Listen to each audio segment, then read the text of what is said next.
Salut à tous. Voilà, le live commence maintenant. Je viens juste de me connecter. Je vais attendre un peu que les participants arrivent, que Brice également arrive sur les plateformes. C'est un live, donc il y aura toujours un peu de couac. Bienvenue en tout cas, si tu m'écoutes. Je suis super content d'être là avec toi, de te présenter le live qui va venir, où on va parler finances décentralisées avec Token Brice, donc qui est un grand spécialiste sur le sujet. Je te demanderai d'être le plus le plus interactif possible, parce que ça permettra de vraiment de... Allô, attendez, est-ce que Brice est là? Ouais, il m'appelle tout de suite là. Ouais, est-ce qu'il... Attends, c'est du live. Yes. Brice va nous rejoindre. Salut Brice. Alors moi je t'entends pas. Est-ce que c'est parce que tu t'es muté peut-être?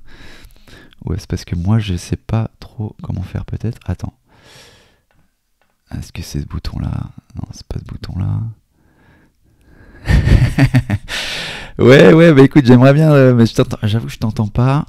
C'est un nouveau truc, hein, tu vois, on fait un peu du live, là c'est iCam Live, c'est un peu une première pour moi. Et je vois que tu as écrit mute, que tu es dans la green room. Alors attends, est-ce que si je fais ça... Est-ce que tu m'entends? Salut, tu m'entends? Salut Brice, ouais, yes. Ah, on y c'est arrive. ce que je t'écrivais, je crois que c'était une sorte de salle d'attente. Mais je crois que c'est l'ennemi. Please. Ouais, bien sûr. Non, c'était une salle d'attente. T'avais raison en fait. Ça s'appelle la green room. Donc c'est cool. C'est cool. J'ai réussi à le faire fonctionner. Donc normalement on est en live. On a apparaît tous les deux comme ça, tu vois, de façon face à face. Normalement okay. sur toutes les plateformes. Donc je suis en train de regarder. Ouais, sur Twitch, ça y est, c'est parti. T'as fait un petit tweet et tout? Tu veux partager ça? Ouais, en fait, on est en live là tout de suite sur oui. Twitch. Mais effectivement, ouais, je sais pas, peut-être faire un commentaire ou un truc. Je dis, on est live, on va essayer un peu de saucer les gens. Attends, je te mets là en partage. Ah, c'est un peu les vacances, hein, donc les gens sont un peu en mode endormis peut-être. C'est quoi le lien du live? Je vais te faire un petit tweet. C'est directement sur Twitter le live en plus, c'est génial. Ouais, t'as vu, tu te vois là, je sais pas si... Ouais, ok. Bon, il y a un petit délai en fait. Hein. Ok. Vas-y, je te retweet ça.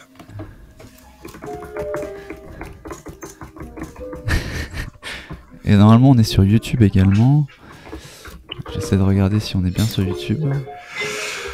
Ça, c'est marrant, ça, parce que je me vois pas... Ça va de mon côté, t'entends la petite musique de fond? Ouais, t'es vraiment dans la green room, hein, je vois ça en fait. T'étais vraiment mis en mode salle d'attente. Ouais, c'est bizarre, on le voit pas sur la chaîne YouTube. Ça n'a pas dû partir. C'est pas grave. En tout cas, on est sur Twitter. Il y a le Twitter. Ouais. Yes, bref, c'est cool. Bon, c'est cool, merci beaucoup de participer, ça me fait vraiment plaisir de te retrouver ici. C'est vrai que c'était un petit bout de temps la dernière fois, il y a un an, un truc comme ça. Ouais, carrément. Et ouais, la musique, du coup, tu penses juste pour la... Ah, tu l'entends? Pardon. Ouais, désolé. Pas de soucis. Mais ouais, ça fait un moment, c'est clair. Ça fait très plaisir la dernière fois qu'on a pu commencer un peu à explorer le truc, tu vois, le sujet. Et c'est vrai que c'était ardu. Je t'avais précisé d'ailleurs au début qu'on n'était pas sur une communauté crypto-friendly absolument, ou genre des experts de la folie. Donc ça s'est un peu vérifié. J'ai eu pas mal de commentaires genre ouais, c'est super, ça a l'air vraiment super trop top, le mec est vraiment engagé, enthousiaste et tout. Mais après ouais, tu dois avoir un peu le même genre de réaction. Ouais. De réaction.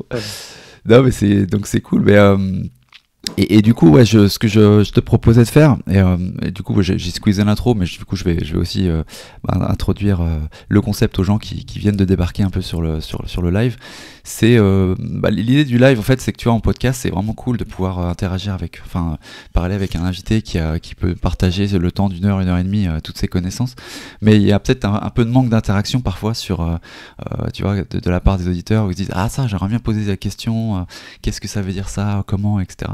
Et donc le but des lives que j'ai lancé là cet été, c'est un peu avec les principaux invités les plus emblématiques ou les thèmes les plus intéressants, en fait, d'essayer de créer un peu de l'interactivité avec les gens au travers de live, voilà, comme ça. Et donc voilà, c'est un peu l'idée, c'est de poser les questions. Donc j'ai récolté un peu des questions de la part de la communauté. J'ai les miennes aussi parce que je suis très curieux. Et puis bah voilà, l'idée c'est juste tu vois de les passer peut-être en revue, mais surtout aussi et on peut même commencer par là finalement, de voir un peu ce qui s'est passé depuis un an chez toi, en fait, comment toi tu as évolué, quels ont été tes projets, tes réalisations, ton activité, ton actualité, quoi. Waouh. Le petit bilan annuel, ok. Allez, de bon matin. Ouais, non, moi, ça a quand même pas mal bougé de mon côté aussi, ouais, parce que au final, j'ai commencé avec un nouveau projet assez récemment, il y a quelques mois, Mhm. qui s'appelle Liquity. Les gens ont sans doute entendu parler. Mhm. Et puis, ouais, je crois que la dernière fois, on avait pas mal parlé de DeFi France. De ce Ouais. côté-là, c'est vrai que ça a été assez cool parce que il y a eu une relève assez claire qui s'est mobilisée, quoi. Mhm. Moi, je suis toujours ce qui se passe dans DeFi France, bien sûr, mais au final, ceux qui font bouger DeFi France, maintenant, c'est des profils complètement différents. Pour certains qui étaient même pas encore là l'année dernière. Donc ça fait plaisir aussi. Ils ont pris la main sur l'organisation des meet-up, ils organisent un peu des discussions toutes les semaines, ils font des trucs vraiment chouettes. Donc ça me fait vraiment plaisir qu'il y ait une sorte de passage de flambeau à ce niveau-là, quoi. Après, en DeFi, depuis un an, je dirais que je suis devenu plus bon père de famille et moins dégène. Mais ça, je pense que c'est la marche à suivre à peu près normale, quoi. C'est-à-dire, quand tu arrives, tu es un peu foufou, Mhm. mais c'est normal. Et au fur et à mesure, tu t'assagis. Et idéalement, tu t'assagis aussi parce que, bon, bah voilà, tu manages pas 10 000 balles de la même manière que tu vas manager des sommes plus conséquentes, quoi. Oui, c'est clair. Au début, il faut créer le capital, donc il faut prendre un petit peu plus de risques, te lancer dans Exactement. des trucs un peu machin. Et ouais. Et toi, ouais. Et tu t'étais aussi, t'avais une approche, si je me rappelle bien, qui était quand même plus vraiment de recherche, d'analyse, tu vois, de découverte de l'écosystème, plutôt que forcément se porter sur créer forcément du capital, même si c'est intéressant aussi, mais t'étais pas en Hmm. mode on va faire de l'argent tout de suite, quoi. Ouais, oui, non, c'est plus quelque chose. Bah, en final, pour moi, les deux sont quand même assez liés, mais c'était plus une question ouais, comprendre concrètement dans quoi je mets les pieds, quoi. Aussi simple que ça. Et puis c'est vrai que, pardon. Bah, au final, oui, bon, il y a plein de manières de faire, quoi. Mais moi, j'ai jamais été trop fan je sais pas comment dire, acheter un shitcoin et croiser les doigts, quoi. Ouais. Ouais. Ouais, c'est clair. Je voulais, il y a une des questions, et peut-être que ça pourrait permettre aussi de créer un peu le contexte. Aussi parce que le contexte marché aussi a changé depuis la dernière fois qu'on s'est Bien parlé. On sûr. était en plein bull run où genre on parlait de shitcoin, mais en gros tu plaçais 100 euros dans n'importe quel shitcoin, tu faisais un x2 au bout d'une semaine. Il y a eu donc pas mal voilà, la chute des valorisations, mais surtout pas mal de frayeurs, et ça a drivé pas mal des questions que j'ai reçues d'ailleurs de la communauté autour de ce qui s'est passé, tu vois, avec Terra, Luna, Celsius. Est-ce que tu peux nous faire peut-être un petit topo justement en mode insider de toi qui, enfin voilà, en mode peut-être à froid, parce que c'est vrai qu'il y a toutes les headlines et tout ça, mais qui sont marrants, mais à Ouais, un moment c'est une donné, longue histoire, hein. Oh, ouais, avec tes mots, enfin, ouais. ouais, bien sûr. Je sais pas si tu assumes que les auditeurs sont familiers avec les faits ou il faut peut-être un petit récap. Ouais, peut-être ouais, t'as un récap, ouais. Ouais. Bon, on va le dire comme ça. Concrètement, depuis le début de l'année, on a eu une séquence un peu. Pour moi, c'est tout le monde a fait la fête pendant un an et là, c'est la gueule de bois après la soirée. On se rend compte que la maison est saccagée, tu vois. C'est un peu ça. C'est-à-dire que ça a commencé vers mars, si je me souviens bien, avec avec l'épisode de DPEG du stablecoin UST qui a amené en gros à l'explosion de tout l'écosystème Luna, Terra. Mhm. Et dans la foulée de ça, en fait, on s'est rendu compte qu'il y avait pas mal de fonds, donc des fonds privés, hein, pas des trucs de DeFi, qui étaient exposés à Luna, et aussi certains services qu'on appelle des sites DeFi, des trucs comme Celsius, comme bon, Coinbase n'était pas dans l'histoire, hein, mais voilà, pour que les gens placent des trucs comme Coinbase, Crypto.com non plus, je crois pas qu'ils étaient exposés, mais voilà, des trucs un peu comme ça qui vous permettent d'acheter, vendre des cryptos, qui parfois ont des cartes. Certains d'entre eux ont aussi avaient en fait une exposition à l'UST. Pour certains qui étaient pas du tout comment dire, pas du tout révélés, pas du tout explicités à leurs clients. Et donc, en fonction de la taille de leur exposition et ainsi de suite, on a eu des situations où certains sont en défaut total, d'autres ont tout simplement pris le coup en tirant dans leur caisse, quoi, parce qu'ils n'avaient pas encore trop, ça allait. Et il y a eu un peu une cascade de liquidation aussi à un moment donné. Donc voilà, beaucoup de tensions sur tout le marché, mais pour moi, c'est quand même très positif cette affaire-là. Parce qu'en fait, si on prend un peu de recul et qu'on réfléchit à ce qui s'est passé, c'est l'illustration même de pourquoi on fait de la DeFi et on ne fait pas autre chose. En fait, le problème, il n'est pas dans la DeFi. On va peut-être commencer par là. Hein. Mhm. La DeFi a fonctionné parfaitement comme attendu. Il n'y a pas eu de problème. On a vu des chutes massives des prix des tokens, des liquidations de tous les côtés. Mais ça, c'est normal. Je veux dire, quand les prix baissent, il y a des liquidations. Mais justement, ça a bien fonctionné. Il n'y a pas eu de mauvaises dettes accumulées, à part sur des protocoles vraiment de troisième, quatrième zone, sur des chaînes vraiment pourries et des trucs centralisés presque, mais qui sont passés pour de la DeFi. Donc à ce niveau-là, voilà, moi je pense que ça, c'est positif parce que la DeFi fonctionne comme attendu. Et en fait, le problème vient de la CeFi, où on se rend compte que tout un tas d'acteurs sont des plus gros macaques que le pire des macaques d'entre nous. Je ne sais pas comment le dire autrement. Hein. Je ne sais pas, là, par exemple, ce matin, je voyais un tweet, je ne sais plus qui disait, je crois que c'est Voyager, une des sociétés qui a fait faillite. On se rend compte que sa principale exposition, c'était Shiba Inu. Non mais t'imagines ça, un mec qui arrive et qui te dit, voilà, moi, mon portefeuille, c'est 70% Shiba. C'est un gars qui a $500 dans la crypto et qui a commencé il y a 3 jours, ça. Ben non, c'était Voyager. Tu vois, c'est quand même assez impressionnant. Mais donc voilà, au final, avec la poussière qui retombe, on voit un peu tout ce qui se passait du côté de certains protocoles, de certains projets de Citify. Et vraiment, en fait, ça met en lumière le fait que le plus grand problème à ce niveau-là, c'est qu'il n'y a aucune transparence. C'est que les utilisateurs de ces services sont arrivés, on leur promet, je sais pas moi, 10% de rendement sur leur stablecoin, ils les déposent là-bas, mais ils savent pas ce qui se passe derrière. Et en fait, pour certains, ils prenaient vos stablecoins, ils allaient les mettre dans Encore pour faire 20%, ils se goinfraient la différence entre les 20% qu'ils faisaient et ils vous payaient les 10%, et ça tournait tant que ça tournait, sauf que le jour où Terra y pète, désolé, t'as plus de thunes. Ouais. Et je reprécise donc DeFi, donc finance décentralisée, vraiment pour les newbies, finance décentralisée. CeFi, c'est donc la finance centralisée, donc c'est l'inverse finalement, c'est quand il y a vraiment un organe de contrôle, comme une société finalement qui prend des décisions elle-même, alors qu'en DeFi, il y a un petit peu la vertu, et on pourra en parler, mais c'est justement qu'il est, il est autonome et il dépend de personne, et donc il peut pas être corrompu finalement. Si on reprend justement ce problème qu'il y a eu avec Terra et puis Celsius et autres, est-ce que c'est le même problème ou est-ce que c'est des problèmes différents, dans le sens où est-ce que c'est finalement de la finance centralisée, donc des opérateurs de finance centralisée qui, en utilisant un petit peu l'engouement qu'il y a vers le rendement passif, le revenu passif, etc., ont fait amener des capitaux, des investisseurs en disant en promettant des rendements, mais que finalement c'était déguisé en finance décentralisée, en réalité c'était centralisé. Est-ce que c'est ça commun aux deux, ou est-ce qu'il y a des spécificités un peu dans ce qui s'est passé? Ouais, non, c'est vrai que les termes sont assez importants. Moi, je dirais qu'en gros, il y a concrètement, il y a la DeFi, où la DeFi, tu interagis avec des protocoles. Donc, normalement, j'ai envie de dire, tu sais à quelle sauce tu te fais cuisiner, puisque c'est les règles du contrat. Et tout le monde suit les mêmes règles. Ça, c'est la vraie DeFi. Dans la DeFi la plus idéale, c'est vraiment absolument tout le monde qui suit les mêmes règles. C'est-à-dire que c'est des contrats, ce qu'on appelle immutables. On pourra creuser tout à l'heure. Mais en gros, absolument personne n'a un accès privilégié à ces contrats. Personne ne peut les arrêter, personne ne peut rien y faire. Ça, par exemple, c'est Uniswap. Uniswap, tant qu'Ethereum tourne, Uniswap sera là. Personne ne peut vous empêcher de faire un swap sur Uniswap. Personne ne peut vous empêcher d'apporter de la liquidité sur Uniswap. Et donc, en fait, même si, je ne sais pas, moi, par exemple, les États-Unis d'Amérique déclaraient Uniswap illégal et terroriste, ils ne pourraient pas l'arrêter. Voilà, pour vous donner une idée. Même avec toute la puissance de frappe des burgers, on pourrait pas l'arrêter. Parce que, tout simplement, c'est techniquement impossible. Ça, c'est envie de dire, c'est la forme de DeFi la plus pure. Là où ça devient plus compliqué, c'est qu'on a des trucs qui, j'ai envie de dire, techniquement, de base, on pourrait définir comme DeFi dans la définition où tu interagis avec un protocole. Sauf que, en fait, c'est un peu de la façade, parce que le protocole, il vit pas s'il n'y a pas tout un tas de gens derrière qui font plein d'interventions en permanence et qui apportent des garanties, et ainsi de suite.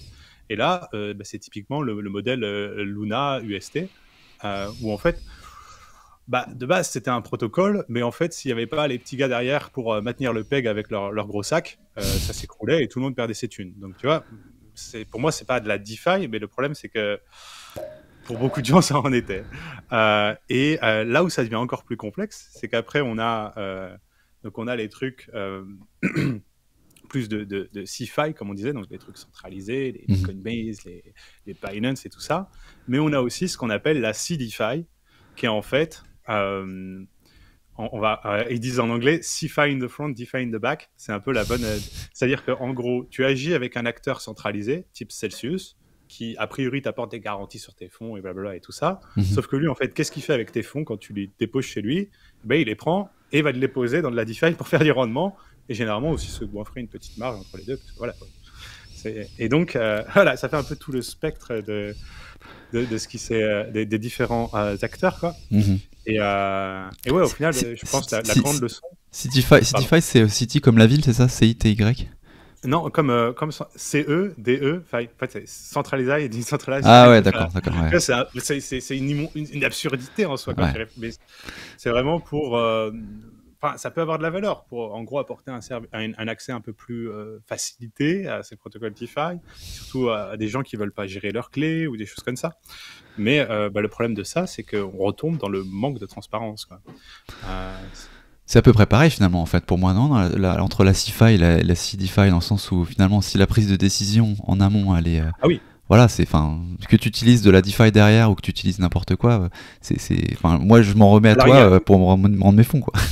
Il y a une différence quand même de taille, c'est que, je vais dire, dans la finance la plus classique, tu as mis ton argent dans un truc, c'est une boîte noire, tu sais pas ce qui s'y passe, peut-être tu as des auditeurs qui viennent de temps en temps, voilà, ils te racontent ce qu'ils veulent te raconter.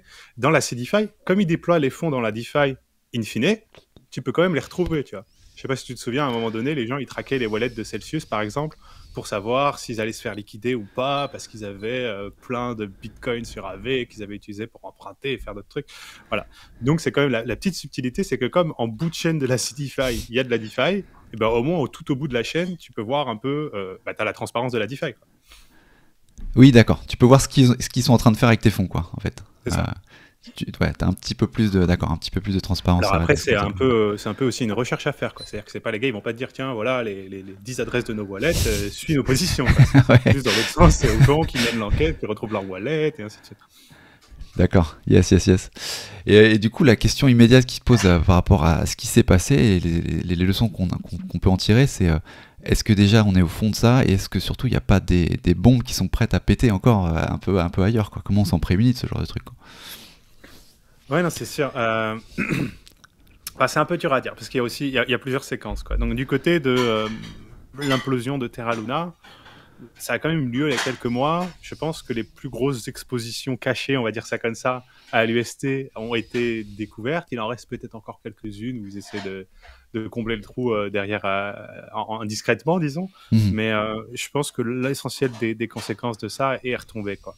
Le problème, c'est qu'on a découvert un autre problème dans la foulée de Terra et Luna.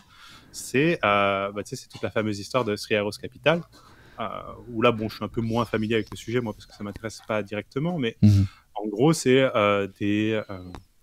pour le mettre simplement, ça va être plutôt soit des fonds, soit des services de CeFi et CeDeFi qui ont prêté à ces gars-là qui étaient donc des venture capitalistes, quoi. Mais ils ont prêté sans garantie, under collateralized, comme on dit en anglais. C'est-à-dire, les gars, ils sont arrivés, ils ont dit « Coucou, nous, c'est Sri AC, regardez, on est les rois de la jungle, on trade comme des oufs, on est trop stylés, on a un yacht à 50 millions de dollars, vas-y, prête-nous 350 millions. » Je sais pas, va savoir les termes que c'était, ça se trouve, on te rend 370 dans un an, sauf que ils ont fait ça avec beaucoup d'acteurs. et on se rend compte que, voilà, je sais pas exactement les chiffres en tête, mais la dernière fois que j'avais vu un point passer, en gros, ils ont maintenant 300 millions d'actifs et ils doivent 3,5 milliards de dollars. Donc les gars, ils sont voilà, si vous dites que votre performance annuelle n'est pas folle, rassurez-vous, il y a des gars qui ont réussi à être en, je sais même pas comment qualifier ça, en moins x10, quoi. Genre, Divisé par 10, quoi. Ouais, divisé par. non, c'est même pas divisé par 10, c'est moins x10, quoi. Parce que tu vois, divisé par 10, c'est t'as mis 1000 et Ah 10 ouais, trucs ouais, 100. ouais, ouais. Là, c'est le gars, il a 1000, mais il a 10 000 de dettes, quoi. C'est propre. Bien joué. Voilà. Ouais. Et est-ce que tu... Enfin, après, c'est difficile à dire parce qu'on n'a pas forcément l'offre commerciale sous les yeux, mais de la part des gens qui sont entrés dans ce genre de scheme, tu vois, est-ce que c'était vraiment si évident et comment, tu vois, comment tu peux te douter que, bon, là, il y a un truc qui va pas, quoi. Ouais, c'est ça. Enfin, ça, c'est vrai que c'est un peu une des leçons. Je pense qu'on n'a pas encore bien pris de tout ça. Donc, pour revenir sur l'épisode de Terra Luna, c'est vrai que ça a affecté pas mal de particuliers, je pense. Ça se voyait même sur Twitter ou autre. Il y avait des hotlines, il y avait des gens qui parlaient de suicide. C'était un peu, c'était une période un peu bizarre, l'aftermath de ça, quoi. Et c'est vrai que ouais, là, tu te rends compte qu'il y a eu un vrai problème de communication autour de ça. Disons que les gens qui avaient un peu roulé leur boss en DeFi, ils savaient quoi. Ils savaient réellement que le modèle ne tenait pas parce que voilà, il y avait plein de signaux avant-coureurs, mais en gros, le modèle Terra Luna, il était basé sur un autre modèle qui a été itéré une première fois, je crois, en 2016-2017. Moi, j'étais même pas encore vraiment dans le milieu où je suivais de loin, quoi, où je commençais à peine, qui avait pété évidemment. Puis après, il avait été repris des dizaines de fois, ils avaient tous pété. Donc vraiment, si tu veux, c'était un truc, voilà. En gros, tu avais un modèle. Coucou, il a eu 35 itérations précédentes. Les 35 itérations précédentes, le stablecoin, il est toujours allé à zéro dans les 6 mois. Là, la seule différence avec Luna, c'est qu'ils ont réussi à faire tenir la machine un peu plus longtemps parce qu'ils ont injecté beaucoup plus de cash dedans et ils ont été prêts aussi à manipuler beaucoup plus agressivement. On se rend compte maintenant parce que, par exemple, il y avait cette histoire que, regardez, Luna, il est très utilisé en Corée et tout ça, et les gens, ils y croyaient. Moi, ça me semblait déjà un peu bizarre à l'époque, mais bon, voilà, j'avais pas forcément plus d'avis que ça. Mais maintenant, on se rend compte aujourd'hui qu'apparemment, même cette adoption en Corée, c'était en gros eux qui faisaient du wash trade pour faire genre qu'il y avait de l'adoption. Ah oui, ok. Mais donc, ouais, le problème de fond avec tout ça, c'est il y avait plein de gens qui avaient vraiment essayé de prévenir, de signaler. Il y avait même eu, pour ceux qui suivent un peu le crypto Twitter, il y avait eu un fameux pari d'un gars qui s'appelle Algod, qui avait mis $1 million contre Do Kwon pour... là, c'était sur le prix du Luna, mais bon, ça revient au même. Et il y avait eu d'autres paris comme ça. Mais malgré tout, si vous voulez, ce message, il se propageait pas, quoi. Et c'est ça le problème, c'est qu'il y avait, de l'autre côté, il y avait tous les gars qui avaient du ST, du Luna, qui étaient en train de farmer et qui... eux, voilà, ils vous racontaient que c'était fabuleux, ils disaient à ces gars-là que c'était des tocards, qu'ils comprenaient rien, que... Et donc, voilà, c'est plus la question de comment on communique là-dessus, et surtout, toute la question de le culte de la personnalité aussi. Ça, c'est un grand point, je pense, sur ce sujet-là. Donc, de Do Kwon, le créateur de Terra, qui était un peu très arrogant sur Twitter, en train de vendre une belle histoire aux gens, qui rappelle un peu des épisodes qu'on a déjà vus en DeFi, d'ailleurs, hein, le Daniel d'Abracadabra, André Cronier de Yearn, et ainsi de suite. En gros, des figures un peu charismatiques, qui arrivent avec des belles promesses et qui arrivent à mobiliser une grande foule derrière eux. Et le problème de cette situation-là, c'est que ça devient très très dur de juste avoir de l'information, j'allais dire dénoncer, mais même pas dénoncer, juste poser des questions ou autre, parce que on a vraiment un esprit... de meute quoi en face quoi. C'est-à-dire mais moi par exemple j'avais fait quelques tweets sur Terra à un moment donné, j'ai partagé ma position peut-être une fois ou deux, mais après j'ai pas réitéré parce que je me suis dit voilà, j'avais pas envie de me prendre le torrent de haine et de toute la pression qui vient avec.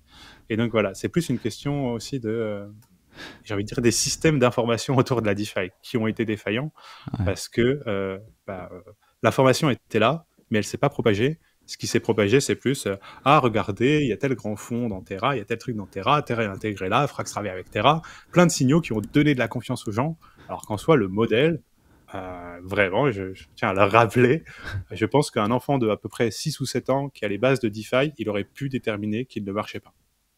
Ouais. Ouais, mais parce que... ouais. Bah, parce qu'encore une fois, on savait déjà quand même que c'était lié en fait à des réserves. C'était pas forcément du rendement qui était basé sur un produit ou un revenu qui est vertueux, qui est généré par le système. Et c'est ça hein, qui fait que bah on était un peu, on maintenait l'illusion. Bah super, on a des super rendements, mais on savait qu'à un moment donné, ça allait se tarir quoi finalement. Bien sûr. Mais alors du coup, moi je peut-être un peu plus dans la provoque par rapport au culte au culte de la personnalité là dont tu parles, parce que je suis d'accord, ça peut être un red flag, tu vois, de se dire, bon, dès qu'il y a un peu trop de fanatisme et qu'on peut plus poser une question sans se faire incendier, c'est pas bon. Pour moi, c'est même un signal de fuite. Hein. Si vous voyez un protocole où le founder, il est ultra confiant sur Twitter à vous dire qu'il va révolutionner le monde, que c'est le futur, que c'est un génie, qui va tuer les autres projets, mais vous pouvez vendre vos bacs direct. Et c'est vrai que c'est marrant, parce que, je vous fais référence un peu à ça, mais parce que il y avait... voilà, un des fameux tweets de Do Kwon de Terra, c'était, pardon, je vais aller chercher le terme, c'était by my hand, die will die. Donc en gros, de ma main, je vais tuer die.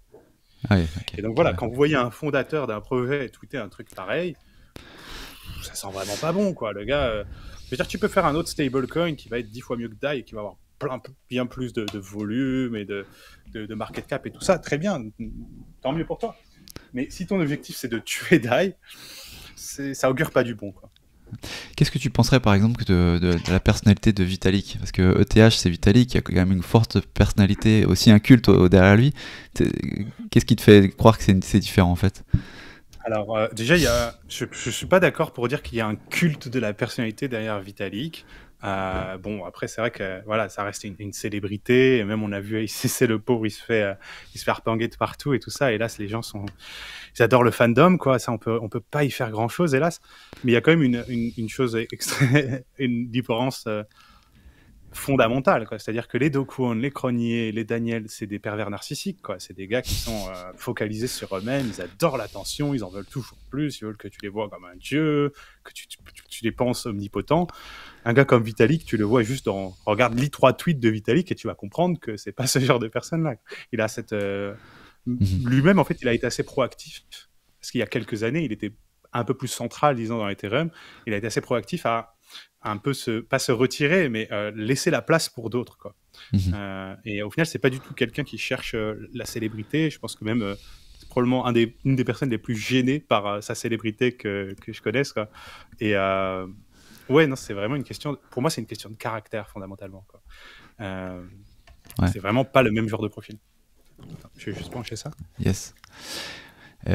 Ok. Sur la partie Terra aussi, parce qu'il y avait la problématique de Terra, c'était aussi par rapport au stablecoin qui du coup elle dépègue complètement par rapport au dollar. Et donc c'est là que est venu les pertes. C'est là que sont venues les pertes, parce que à l'époque on pouvait farmer sur du stable, on était c'est incroyable, on peut avoir 20% en farmant sur du stable. En fait c'était une pyramide. Où est-ce qu'on en est en termes de solidité, fiabilité des stablecoins aujourd'hui, quoi? Parce qu'on en annonce une toutes les semaines, nouvelle, avec des nouvelles choses. Donc sur Terra, ce que je comprends, c'était algorithmique, et c'est ça qui crée le problème. Tu peux expliquer un peu vers quoi on tend peut-être, et comment on va trouver finalement peut-être un jour un stable qui sera un stable sur lequel on peut vraiment compter? Ouais, donc en effet, Terra, bon, il y a plusieurs problèmes sur Terra en fait. Le fait que ça soit algorithmique, bon, il y a eu tout un débat après pour savoir si ça invalidait le modèle algorithmique en soi ou pas. Moi, je suis pas complètement convaincu que ça l'invalide non plus. Faut prendre, pour moi, la question clé sur Terra et Luna, c'était une bonne question à se poser sur n'importe quel protocole. Hein. C'est, ok, demain, il y a un gars qui bute toute l'équipe, qu'est-ce qui se passe? Et ben sur Terra Luna, c'est très simple. Le truc explose, le projet est mort parce qu'il n'y a plus d'injection de cash et les gars, ils peuvent plus maintenir leur peg. Et donc, en fait, la situation qui s'est passée, voilà, c'est... bon, après, ils ont eu d'autres problèmes, mais voilà, il faut vraiment avoir ça en tête, quoi. Il y a d'autres stables qui sont déjà... Ils tiennent cette définition-là. C'est-à-dire, il y a des stablecoins où on reprend la réflexion, on bute toute l'équipe. Brutal, mais comme ça, vous comprenez. Ils tiennent encore, ils n'ont pas de problème de peg, les gens pourront retirer, continuer à emprunter, ainsi de suite, parce que c'est des protocoles qui n'ont pas besoin de maintenant, j'ai envie de dire, pour fonctionner. Et ça peut être soit ça, donc là par exemple, on va être sur un protocole comme Liquidity et le LUSD, mais après, il faut être honnête, même des trucs encore un peu plus, pas forcément aussi résilients au niveau des garanties du contrat, je pense qu'ils tiendront largement. parce que l'équipe elle-même a décentralisé. On prend un projet comme le DAI de Maker. Voilà, bah déjà, l'équipe s'est un peu progressivement désengagée. Maintenant, c'est plus dans la DAO, il y a une fondation, et ainsi de suite. Je pense que même si vous enlevez la fondation et toute la structure liée à l'équipe qu'il y a autour, le projet tiendra la route et peut-être sera repris par la communauté d'une manière ou d'une autre. Yes, ok. Donc ouais, c'est une question de modèle, quoi, de modèle et de confiance placée dans le système. Après, il y a des trucs plus entre les deux. C'est vraiment, en fait, c'est un peu contre quel type d'ennemi tu veux te protéger, et ça va déterminer quel type de stablecoin tu veux posséder, quoi. Ouais, mais il faut aller chercher l'information vers quoi, en fait, pour savoir qu'on... Par exemple, si tu veux faire passer le bear market avec des stables dans ton portefeuille qui sont pas à risque, l'USDC, ça reste le plus solide aujourd'hui pour toi, ou tu penses qu'il y en a d'autres, en fait? Bah, ça dépend. En termes de... Oui, ça reste... Enfin, je veux dire, c'est un autre modèle, c'est des modèles centralisés. Ouais. Donc, il y a d'autres types de risques et d'autres garanties, quoi. Donc, a priori, sur tout ce qui est PEG, sur les stables centralisés, vous ne devriez pas avoir de problème. Là où ça devient plus risqué, c'est tout ce qui va être les risques de censure, ou qu'un jour, il y ait de la régulation ou des choses comme ça. Parce que là, pour le coup, c'est pas comme Uniswap. Si le gouvernement américain, on reprend un exemple absurde, mais pour que les gens comprennent bien, si le gouvernement américain il vous dit que l'USDC c'est un argent de terroriste et que tous ceux qui possèdent de l'USDC c'est des terroristes, du jour au lendemain, Circle va prendre des actions, il peut geler vos balances, il peut remonter vos identités si vous avez fait des choses qui vous doxent on-chain, et ainsi de suite. Donc là, il y a tout un tas de conséquences qui sont possibles vis-à-vis du régulateur, quoi. C'est vraiment, voilà, c'est pour ça que je dis c'est la question de qui est l'ennemi contre qui tu veux te protéger, et en fonction de ça, tu choisis ton stable. Si c'est vraiment la stabilité économique et les possibilités en DeFi, disons, parce que c'est vrai qu'il est très bien intégré, alors a priori, USDC, c'est un bon choix. Maintenant, si la question, c'est de se protéger contre quelque chose plus de nature censure, ou l'idée que peut-être les régulateurs vont agir sur les stablecoins, alors vous voulez quelque chose qui est à l'abri de toute modification. Ça va être plus des protocoles décentralisés et idéalement imitables. Donc des choses comme LUSD, ou peut-être des trucs un peu moins imitables, mais toujours relativement décentralisés dans leur modèle, pas forcément dans leur collatéral. Donc des trucs comme DAI ou comme Fei ou d'autres. C'est toutes des stables qui ont des stablecoins qui ont du collatéral. Après, en fait, peu importe la nature du collatéral, mais c'est toujours ça le principe en fait d'un stable pour s'assurer de sa solidité. C'est qu'est-ce qu'il y a dedans en fait, sur quoi il est backé. Et, ouais, il y a la question du collatéral. Après, c'est là aussi, c'est les stables algorithmiques qui n'ont pas forcément de collatéral, ou alors ils ont une part algorithmique qui est donc une part qui n'est pas collatéralisée. C'est par exemple Frax. Et ça tient quand même. C'est une question aussi du modèle économique qu'il y a derrière, et de la réflexion qui est mise pour que le système tienne. Parce que tu parlais notamment de LUSD, donc c'est un projet sur lequel tu participes, Liquity. Ouais. Tu es super du coup enthousiaste sur ce modèle-là. Qu'est-ce qui serait différent en fait, par exemple un LUSD par rapport à un DAI ou ouais, ça va être à plusieurs niveaux en fait. Donc tu le mentionnais, il y a la question du collatéral. Tiens, attends, on peut faire un peu. On a dit qu'on faisait un peu de partage d'écran. Ouais, carrément, bonne idée. Ouais. Hop. Attends, je te prends l'écran. Hop. Alors, c'est bon, il y a l'écran? Yes, je te l'ai mis là, c'est bon. Alors attends, c'est DaiStat, je crois. Ouais, c'est ça. Donc si on va chez Maker, en effet, il y a le premier niveau, c'est qu'est-ce qui garantit le stablecoin. Donc c'est le collatéral. Donc là, on peut aller voir chez Maker. On va avoir un détail de qu'est-ce qu'il y a dedans, qu'est-ce qu'il y a derrière un DAI. Donc c'est ce que vous avez ici sur la partie droite. Et c'est là qu'on se rend compte que c'est pas super sexy, quoi, parce qu'il y a 52% du SDC directement. Mais après, ça c'est du DAI uni LP. Donc c'est réflexif avec de l'USDC. Là c'est pareil, c'est encore 20%. Donc en gros, vous avez 75%, c'est soit de l'USDC, soit du LP DAI USDC. Après ça, il faut rajouter encore USDP, c'est un autre stablecoin centralisé, ça fait encore 6%. Et en fait, vous vous rendez compte qu'il reste peut-être 10-15% de collatéraux qui sont pas centralisés, pas censurables. Et en fait, en réalité, peut-être même moins de 10%, parce que vous voyez, grosso modo, le seul vrai truc inarrêtable qu'il y a dans le DAI, c'est l'Ether. Sauf que maintenant, c'est plus que 7% du collatéral total. Donc à ce niveau-là, je crois qu'on a ouais, on peut aller voir les détails pour ça, peut-être un peu dans cette vue-là. Mais voilà, vous avez la base. Donc en gros, ce qu'on comprend, c'est que par exemple, s'il y a un problème sur le USDC, il y a un problème sur DAI. Ouais. Puisque DAI, c'est 75% du USDC, grosso modo, en arrondissant un peu. Donc ça, c'est le premier point. Après, il va y avoir tout le modèle qu'il y a autour, quoi. C'est-à-dire que sur Maker, pardon, on va faire le parallèle avec l'equity aussi. Côté l'equity, c'est très simple. Le camembert, il serait tout bleu, parce qu'il n'y a que de l'Ether. Il n'y a aucun autre collatéral qui est accepté. Donc Ok. voilà, ça annonce la couleur. Après, c'est la question des contrats, donc, et de comment le système fonctionne en lui-même, où ça peut créer d'autres risques. Donc sur Maker, il y a une gouvernance qui prend des décisions sur le protocole, qui peut changer différents paramètres, qui peut potentiellement être attaqué. Alors il y a des garde-fous à ce niveau-là aussi, mais ça crée au moins, disons, peut-être pas forcément un risque, mais une incertaineté, un manque. Voilà, on peut être surpris par ce que la gouvernance fait, et notamment en ce moment, la gouvernance, elle va un peu dans différents côtés chez Maker, où il y a eu plusieurs grandes propositions qui voulaient faire des choses réorganiser la manière dont ça se passe de manière assez significative. Alors, j'ai pas suivi ça trop près non plus. Voilà, il y a des questions de est-ce qu'on accepte plus de collatéraux centralisés, des collatéraux off-chain aussi, ça commence. Donc, ouais, tout un tas de risques qui peuvent venir de là. D'accord, ouais, donc finalement, tu prends du LUSD parce que tu crois que le collatéral ETH, du coup, il est plus inarrêtable, on va dire, que le USDC. Et c'est la grosse différence et le gros, on va dire, le bénéfice par rapport à USDC, quoi, tu veux dire. C'est une des différences. Après, il y en a d'autres. Il y a la question que, par exemple, sur l'equity, il ne va pas y avoir de gouvernance. Donc, ça élimine le risque à ce niveau-là. Ouais, et les contrats sont donc immutables, comme je disais tout à l'heure. Donc, on est sur un truc comme Uniswap, où en fait, personne ne peut proposer de changement sur le contrat. Donc, il n'y a pas de gouvernance. Voilà, ça règle la question. Et donc, ça offre une certaine garantie sur le long terme. Et ce n'est pas seulement une perspective de sécurité, hein. Il faut aussi avoir en tête que, par exemple, sur Maker, vous pouvez commencer à... On va sur Oasis, là, on fait un prêt aujourd'hui, on met des Ethers, on emprunte à 2,25%, on est content. Voilà, par exemple, je suis là, ici, hop. Tiens, est-ce que j'ai un... Si, je dois avoir... Hop, pour montrer aux gens au passage. Donc voilà, si je vais chez Maker... Allez, hop là. Oui, j'ai lu les termes de service. Je vais chez Maker aujourd'hui, je fais mon petit vault... Ah, et maintenant, c'est vrai qu'ils ont mis une limite à 5000 DAI.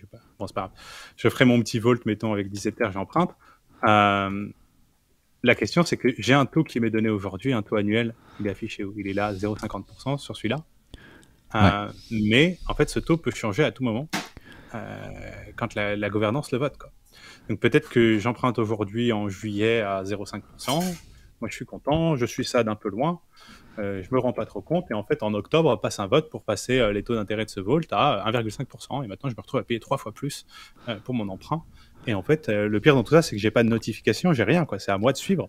Ça, après, c'est plus des limites de la DeFi, qu'on n'a pas encore de système de notification entre wallets très solide. Ouais. Mais donc voilà, pour illustrer un peu ça, que la gouvernance, c'est pas juste une question de sécurité, c'est aussi d'autres dimensions. Côté l'equity, il y a un frais qui est payé à l'emprunt, et c'est tout. Et donc, ça offre aussi une certaine garantie sur le long terme que Maker ne peut pas offrir. Ouais, tu payes une seule fois, en fait, et après, t'es tranquille, en fait, sur l'equity, d'accord. Est-ce qu'on pourrait profiter justement de ces partages d'écran là qui est très pratique, qui est très cool, et pour peut-être faire un petit pas à pas justement de comment en fait interagir, créer peut-être sa stratégie de yield, mais peut-être, tu vois, les informations, les outils que tu peux utiliser. Alors vraiment, il y en aura beaucoup, on peut pas tous les faire, mais peut-être donner une idée en fait de comment interagir. Encore une fois, dans l'idée de la personne qui est pas vraiment très familier avec la DeFi et qui souhaite peut-être elle-même commencer à comprendre comment ça fonctionne et faire son petit portefeuille de revenus passifs, quoi, tu vois. C'est par où il commence, ça c'est une bonne question, mais je pense que ça commence d'abord par s'informer beaucoup avant de commencer à utiliser différents outils, quoi. Pour quelqu'un qui est un peu plus frais. Après là, ouais, je vous montre à l'écran par exemple un petit site qui est Stablecoins What the Fuck, WTF. Yes. qui est pas mal pour avoir une petite idée de haut niveau. Alors ils les ont pas tous, il y en a un autre sinon je vais vous mettre là. C'est peut-être le seul site que les gens devraient retenir s'ils ne retiennent qu'un, c'est DeFi Lama. Mhm. C'est un peu dense, mais c'est vraiment la base de données la plus complète sur toute la DeFi, quoi. Vous allez vraiment retrouver tout. Donc notamment là sur les stablecoins, on peut voir eh bien, un peu toutes les stats principales, sur quelle chaîne ils sont, des stats relatives au PEG, leur market cap et ainsi de suite. Ça, c'est uniquement des stables là que tu es en train de regarder tout de suite là. Ouais, là, c'est une page qu'ils ont fait que pour les stablecoins. Donc, on voit qu'il y a 150 milliards de stables au total, à peu près, dont 43% c'est de l'USDT. Et là, vous les retrouvez tous. On retrouve DAI, on retrouve Frax. Un tout petit peu plus bas, on va retrouver l'USD ici. Donc, ouais, ça permet déjà d'avoir les premières infos, quoi.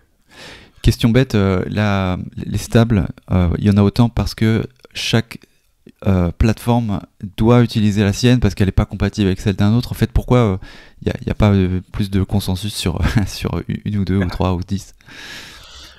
C'est plus une question d'économie pour moi, la multiplicité des stablecoins. Je pense qu'on va en voir de plus en plus.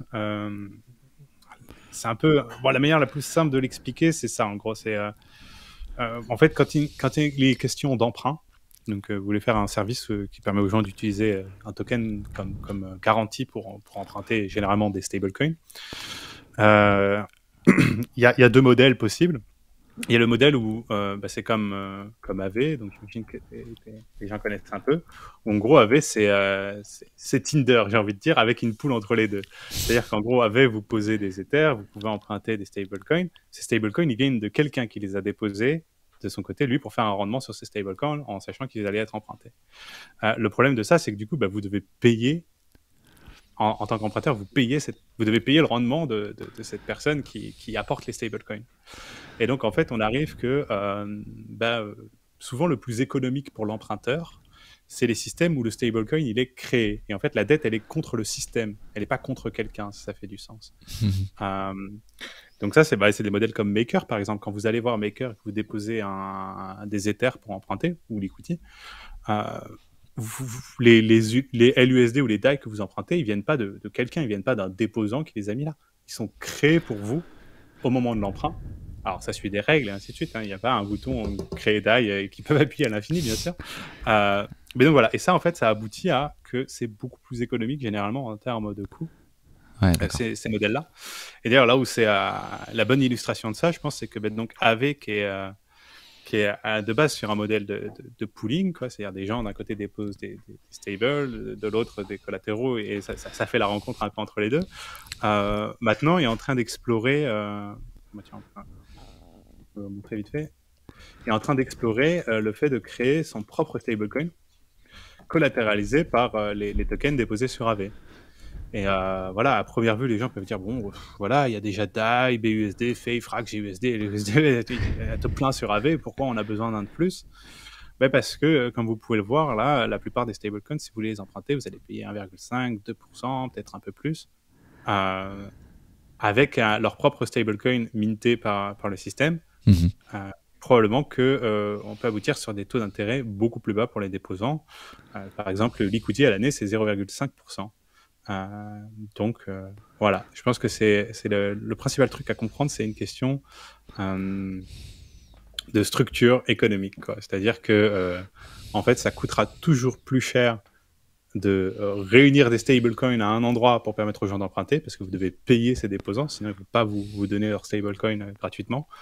Alors que créer son propre stablecoin, ça permet en gros de gérer les coûts associés d'une autre manière, quoi. Et de pousser vers le bas les coûts pour l'emprunteur. Et comme souvent, la limite de ces systèmes, c'est l'emprunteur. Plus on peut rendre la situation attractive pour l'emprunteur, mieux c'est. D'accord. Ouais, bien sûr.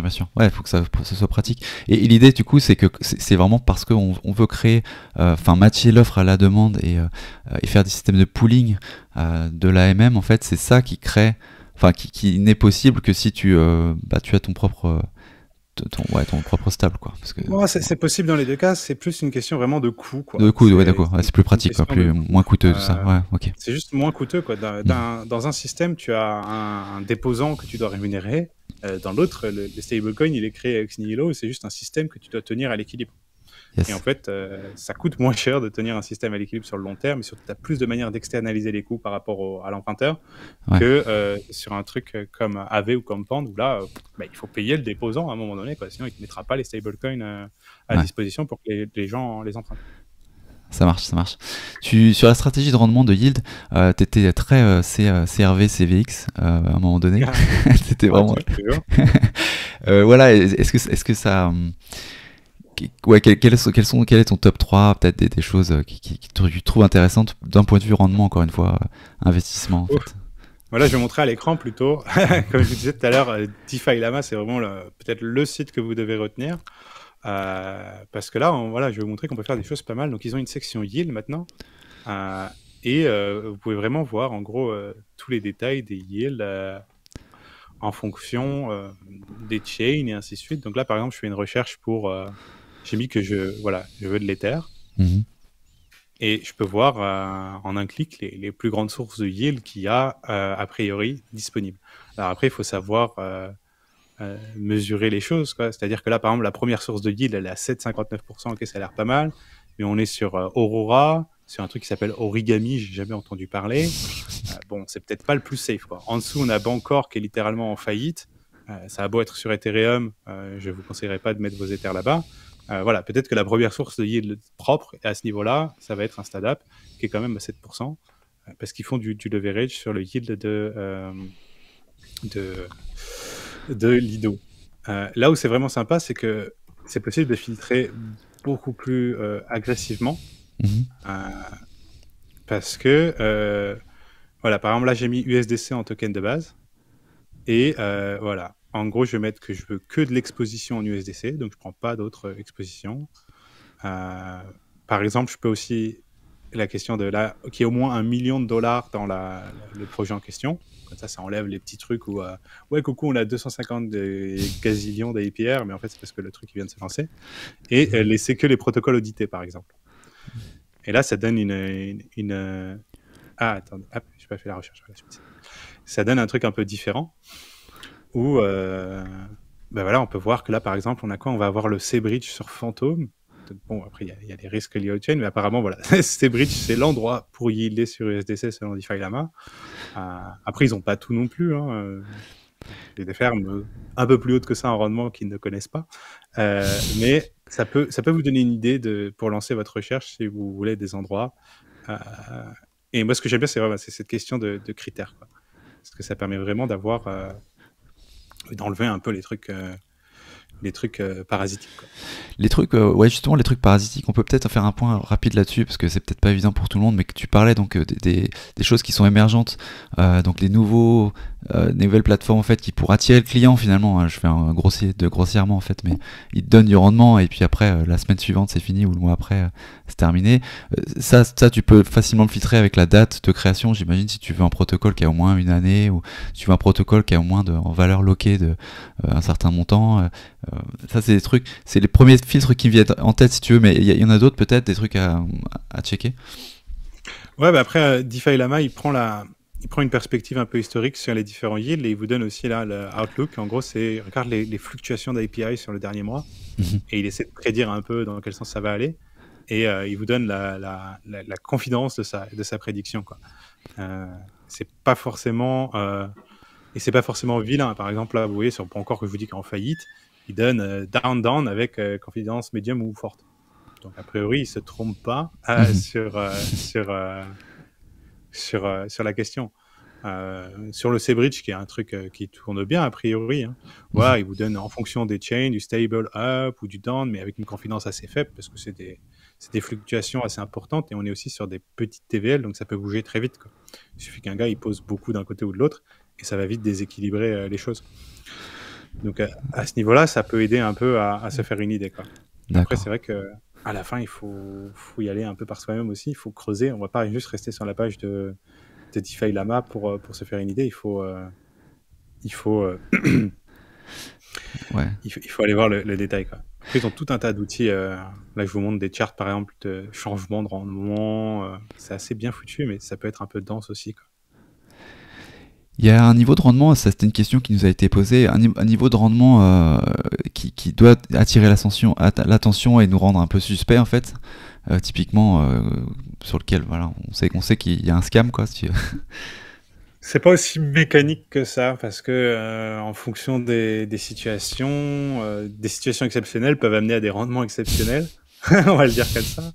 Parce que par exemple, si on revient à notre LUSD dont on parlait tout à l'heure, le mois dernier, quand il y a eu la blinde de liquidation, il y a eu une semaine où techniquement, les gens qui déposaient dans la stability pool, ils étaient à 750% d'API. Si tu prends le prix actuel de l'Ether, en fait, ils sont plutôt à 1500% d'API. C'était vraiment, en fait, ça s'est passé sur quelques heures, quoi. Donc le gars qui déposait au bon moment, il a littéralement fait... en gros, il a triplé son capital en quelques jours, quoi. Et c'était legit. Tu vois, c'était pas un scam. Alors bien sûr, ça c'est pas tous les jours que ça arrive, des trucs pareils. Mais voilà, il y avait une circonstance parce que ces fonds, ils servaient à liquider les positions des gens et que le prix de l'Ether a diminué très vite, très fort. Il y a eu énormément de liquidations. Donc, il a acheté beaucoup d'Ether et en fait, il a acheté au plus bas avec une réduction en plus parce qu'il y a un bonus de liquidateur. Et au final, l'Ether a remonté et donc il se retrouve très grassement dans le vert. Mais voilà, ça c'est une situation particulière. Moi, je dirais peut-être sur les stablecoins, au-dessus de 20%, 15-20%, ça commence à devenir suspicieux. Mais après, il y a aussi il y a l'effet nouveauté quoi, sur certains trucs où parfois au début, ça peut être assez élevé et après, ça descend assez vite. C'est une question aussi de protocole et de comment dire, de type d'exposition, quoi. Donc là, si par exemple on va chez Convex, ouais. Voilà, vous prenez les stablecoins, bon, c'est quand même, on est quand même dans le haut du panier du risque en termes de, vous voyez, tout ce qui est allé dans la zone au-dessus des 10% là. On est tous sur des modèles assez risqués d'une manière ou d'une autre. Là, on est sur un stablecoin qui est en gros collatéralisé par des NFT. Voilà, c'est pas le même modèle de risque qu'un truc collatéralisé par l'Ether. Là, c'est le dernier joujou de Justin Sun qui nous fait une sorte de Terra 2.0. Là, bon, eux, ils ont eu des problèmes à différents moments. De là, des USD. USDN, c'est Neutrino et pareil, c'est une sorte de Terra bis. Là, on est sur l'Iron Bank, qui est le protocole qui a le record de bad debt sur mainnet, il me semble. MIM, pareil, il y a beaucoup de problèmes de centralisation. Et au final, voilà, peut-être on arrive à... Là, je crois que c'est UOB $, celui-là, donc ça, c'est un centralisé, à 9%. Ouais. Donc, a priori, là, on est sur quelque chose d'un peu plus solide. Mais voilà, vous voyez une toute petite TVL à 170K. Et au final, les premiers yields vraiment plus solides qu'on trouve, ils vont être dans cette zone-là, où là, on est sur du 6-7%, mais surtout, vous voyez que les TVL sont bien plus conséquentes. Là, on est sur une pool de 50 millions, 90 millions, 400 millions juste en dessous, ou même 1 milliard ici. Donc là, a priori, ça va. Il y a peut-être un peu moins de risque d'aller sur des trucs comme ça. C'est vraiment toujours une question de proportion, quoi. L'UST à ce niveau-là, si on regardait ce tableau il y a un an, il serait à combien en TVL, etc. Tu avais une idée un peu de... Ah oui, non, c'est sûr. Bah, il est monté très haut en TVL, ouais. L'UST. On est dans les plusieurs milliards, donc c'est pas forcément non plus des... Ouais. C'est peut-être là aussi ce qui a perturbé les gens. C'est-à-dire que moi, je pense qu'il y avait des gens qui avaient sincèrement des doutes sur le modèle, mais après, ils voient des milliards dedans, ils voient Frax faire des partenaires avec eux, ils voient des signes de confiance, en fait, externes. Et c'est peut-être ça qui les a un peu induits en erreur, quoi. Ouais, donc, faut pas... Il n'y a pas d'indicateur parfait. Hein. S'il y en avait un, ça se saurait. Après, il y a différents outils qui peuvent vous aider. Il y a des gars aussi qui font des audits de sécurité. Je vous les montrerai pas. Comment il s'appelle? Ouais. Certify Safety. Notre site qui peut être intéressant. Pour aller se faire une idée sans être vous-même développeur. Mm-hmm. Alors, je vais mettre des pincettes là-dessus. Ces gars-là, leur job, c'est d'évaluer la méthodologie de développement technique des différentes équipes.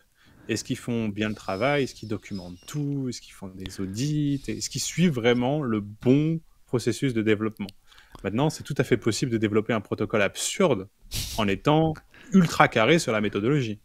Ouais. Donc voilà. C'est pour ça que je veux dire, en gros, vous pouvez voir un truc qui est à 100% ici, ouais. mais qui est stupide d'un point de vue économique. mais souvent les deux sont quand même assez corrélés. Si on prend par exemple les peer scores, est-ce qu'on peut classer par score? Ouais. Pour vous montrer un peu, je suis sûr qu'on va retrouver des trucs assez terribles, quoi. Bon, voilà, dans les 0%. Mais bravo, ça. Ça, c'était vraiment un fork à la con qui a servi à rien sur Ethereum. Vous voyez on est quand même sur des protocoles plutôt des trucs BSC, Phantom, des trucs un peu limite, quoi. Voilà, le Tomb Finance sur Phantom, un Algo Stable, des trucs comme ça. C'est assez corrélé quand même, quoi. Qu'est-ce qu'on a comme gros truc ici? Voyons voir si on en trouve un qui est... Ouais, voilà, par exemple, ça c'est quand même assez conséquent. Ça avait pas mal de TVL à un moment donné. Mais a priori, la méthode est pas là. Attendez, on va essayer de trouver un truc un peu plus connu quand même. Quitte à remonter un peu.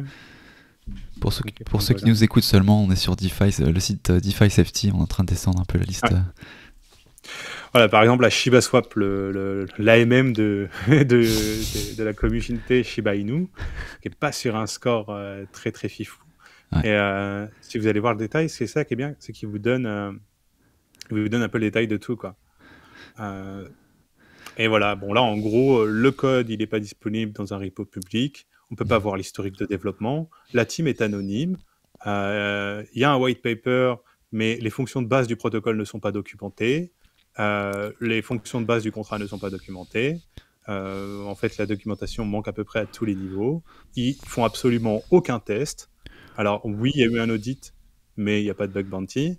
Et voilà, après au niveau là c'est plus au niveau du contrôle des accès, ça a l'air d'aller. Ça vous donne quand même une idée, voilà, quand on voit le truc, bon, on est sur un protocole où en gros, est-ce que c'est même, on peut appeler ça de la DeFi quand on est à ce niveau de manque de documentation, ça devient compliqué, quoi.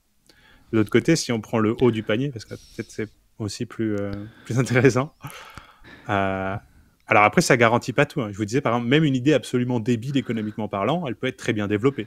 C'est le cas de Bancor. C'est un modèle absurde. Pour moi, ça n'aurait jamais pu marcher. Moi, j'étais jamais été convaincu par le modèle Bancor. Mais pareil, à l'époque, je me tenais un peu discret. Je l'ai dit quelques fois et je l'ai pas dit plus parce qu'à chaque fois que je l'ai dit, je me suis pris une armée de fans de Bancor sur Twitter pour venir m'expliquer que j'étais un bolos qui avait rien compris à la vie. Donc là, vous voyez, a priori, on est sur une méthodologie quasi parfaite, quoi. Les gars, ils ont tout fait, ils ont fait des audits, tout est transparent, tout est documenté, tout est propre. Oui, sauf que le modèle économique de ton protocole, il est stupide et il pouvait pas tenir la route. Bon, ça, c'est un autre problème, quoi. Pour quelle raison, en fait, il n'est pas vertueux ou Bah, en fait, non, c'est que le modèle de Bancor, c'est qu'il vous promettait aux déposants, donc à ceux qui apportent de la liquidité, de couvrir l'impermanent loss, là, comme on l'appelle, qui est dû à la variance des prix entre les tokens dans des LP. Et ils le couvraient comment? En émettant leur propre token à eux, le BNT. Sauf que quand le marché a commencé à se retourner, il y avait de l'impermanent loss partout. Donc les LP ils commencent à retirer et ils mintent des gazillions de BNT à chaque fois. Et le prix se casse la gueule forcément du token. Bah oui, parce que en fait, tu sors d'une position où tu as eu de l'impermanent loss, on te la repaye en BNT, tu fais quoi des BNT? Tu les vends direct. Voilà. Sauf que le problème, le premier il fait ça va. Puis après, le deuxième, il passe derrière, il retire une grosse position. Tu viens de dumper le BNT de 10%, donc maintenant, tu dois lui payer 10% en plus de BNT pour faire le même montant. Sauf que lui aussi va dumper. Donc en fait, hop, spirale. Et ils ont arrêté le truc assez rapidement. Je crois qu'ils ont grosso modo rug leurs utilisateurs, quoi. À t'écouter quand même de façon fondamentale, on va dire, pour comprendre en fait si on est ou non à risque, j'ai quand même l'impression que ça vient de d'où vient en fait les revenus en fait, parce que c'est un peu une équation à somme nulle, j'ai l'impression dans ce système. Tu parlais là, tout à l'heure de liquidation en fait, et tu disais qu'il y a des fois il y a des super rendements, mais en fait derrière il y a une vraie réalité économique simplement parce que il y a une grosse liquidation au moment où tu l'utilises et tu en bénéficies. Donc ça serait pas ça finalement le signal finalement fondamental le plus important, c'est savoir en fait de comment est créée la valeur. Et bon, est-ce que c'est pas que quand quelqu'un perd que moi je gagne, tu vois? Est-ce que ouais, de comprendre un peu d'où vient la valeur. Ouais. Ah, bien sûr. Après, même là sur Bancor, ce que j'aime bien aussi sur DeFi Safety, c'est qu'ils prennent aussi l'historique des hacks. Là, vous voyez quand même, bon, ça remonte à loin, mais en juillet 2018, il y avait déjà eu un hack de 23 millions de dollars. C'était pas rien, surtout pour l'époque. Et en 2021, grosso modo, ils ont découvert un bug et se sont hackés eux-mêmes pour sauver les fonds. Pas mal, mais quand même, c'est pas non plus super rassurant, quoi. Si on peut prendre... Attends, je vais aller voir un... Hop, merde. Je vais juste voir un autre protocole pour... Ouais, qu'est-ce qui se passe? Allez, charge. Pour vous montrer qu'est-ce que ça peut donner. Mais oui, je crois que je suis assez d'accord avec toi sur le côté, il faut comprendre les flux économiques du protocole, tout autant que ses perspectives techniques. Au final, ces perspectives techniques, c'est plus une sorte de vérification à faire pour vous faire une idée, quoi. Mhm. Parce qu'après, par exemple, un protocole qui vient de se lancer, s'il n'est pas à 100% sur DeFi Safety, c'est peut-être pas un drame, parce que ça prend du temps de faire la documentation et ainsi de suite. Mais voilà, si par exemple un protocole comme Aave, qui a des milliards de dollars, une équipe bien financée, je le trouvais pas à plus de 90% sur DeFi Safety, je m'inquiéterais. Parce que tu vois, ils ont les moyens de le faire. Donc s'ils le faisaient pas, ça serait inquiétant. Bon, a priori, ils le font sans souci. On retrouve aussi Liquidity dont on parlait tout à l'heure, voilà, je vous fais la petite pub, mais qui est un des meilleurs scores de DeFi Safety aussi. Parce qu'il y a eu toute une démarche de documentation, de modélisation et ainsi de suite, qui fait que ça score assez haut. Et au final, voilà, tout ce qu'on retrouve au-dessus des 90% ici, c'est quand même des trucs qui tournent depuis un bout de temps, sont là, ont fait leurs preuves, même si, encore une fois, il peut y avoir des doutes sur le modèle économique. Ça, c'est autre chose, mais a priori, le modèle technique est quand même très bien, éprouvé, quoi. Et c'est pas non plus, voilà, c'est des noms que les gens connaissent, quoi. Uniswap, Gnosis Safe, Put Together, Aave, Balancer, Campan, Yearn, Curve, Mstable, DYDX. C'est pas, on découvre pas des protocoles avec cette liste-là, quoi. Yes, ok, ouais, tout à fait. Est-ce que dans les étapes d'après, en fait, une fois qu'on a identifié la plateforme et le type de rendement qu'on est prêt à prendre, qu'on voudrait aller chercher, où est-ce qu'on se dirige en fait pour mettre tout ça en place en fait? Moi, j'imagine que tu as déjà ton wallet, mais bon, il y a des plateformes aussi d'échange qui sont plus ou moins sûres en fait. Comment tu expliquerais ça à une personne pour aller chercher ton rendement après? Il va y avoir différents outils qu'ils peuvent utiliser. Hop là, pas que Zapper, mais Zapper. Par exemple, les plus connus, ça va être le couple, j'ai envie de dire, Zapper ou des banques. Yes. Où là, ils peuvent. Il va y avoir toute la question de pouvoir voir un peu tout ce qu'ils ont dans leur wallet. Ouais. Donc, par exemple, là, ça, c'est sur mon wallet public, donc c'est pas un drame. Oui, j'ai beaucoup trop de NFT, vous faites. C'est un autre problème. Mais voilà, ça permet de suivre ses positions aussi, Ouais. plus concrètement. Donc, je sais pas, par exemple, là, j'ai essayé un protocole récemment qui permet de faire de l'apport de liquidité avec des tokens qui sont des claims sur des NFT. Mhm. Et là, je retrouve ma position ici sans avoir à aller voir le protocole en lui-même. Et je peux voir le rendement et ainsi de suite. Donc, ça peut être des outils qui sont intéressants à utiliser. Des banques, c'est un peu dans le même genre. Ils sont aussi, un peu moins graphique. Ils sont aussi fiables pour ce qui est token natif que pour ce qui est NFT. Du coup, ils sont sur la valorisation. Parce que je voyais, par exemple, ils fonctionnent. Non, les valos de NFT, c'est c'est dur de valoriser des NFT. C'est pour ça que bon, ils donnent des prix, mais c'est un peu fantoche, quoi. Mais voilà, ça donne des choses assez claires à ce niveau-là. Tu vois, ils supportent tous pas forcément on retrouve pas les mêmes choses sur les deux, parce qu'ils ont pas forcément les mêmes. Enfin, ils supportent pas forcément tout, quoi. Donc là, il y a quelques trucs sur des banques que je vois sur des banques que je vois pas sur Zapper. Moi, j'ai une tendance à préférer des banques parce que c'est un peu plus complet. Mais voilà, ça c'est plus au niveau du suivi. Après, pour mettre en place ces positions, généralement, ça se passe directement par le site de l'application. Après, il y a des outils aussi qui commencent à être assez intéressants pour gérer tout ça. Et notamment, par exemple, alors là, on est sur un... Ouais, on est en simulation, c'est pour ça. Mais on peut connecter ici. Donc ça, c'est un truc DeFi Saver qui permet de gérer... à la base, c'est pour gérer ses positions sur les différents services d'emprunt. Mais maintenant, il commence à avoir... c'est où un petit dashboard il est où? Non, ça, c'est le swap. Smart Saving, je crois que c'est là. Il vous propose aussi une petite API qui permet de voir un peu les différentes opportunités. Alors, ils n'ont pas forcément tout, mais ils ont quand même des trucs assez sympas. Et de gérer aussi le déploiement de la position directement, quoi.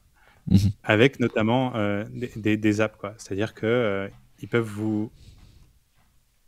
Ouais, non, ils prennent que les... Mais voilà, ils vous aident à déployer facilement la position en un clic. Donc là, on voit des rendements de stablecoin, par exemple, avec quand même des informations assez détaillées sur la pool. Et c'est eux qui vont se charger de tout faire pour vous. En gros, voilà, vous arrivez. Là, c'est du convex MUSD. Donc, concrètement, il faudrait poser tes stablecoins dans la pool curve. Après, prendre ton token LP curve et le poser dans convex. Et là, tu as ton rendement. Au final, eux, ils vont faire tout ça pour toi à partir de DAI que tu leur donnes, par exemple. Donc ça peut être assez intéressant.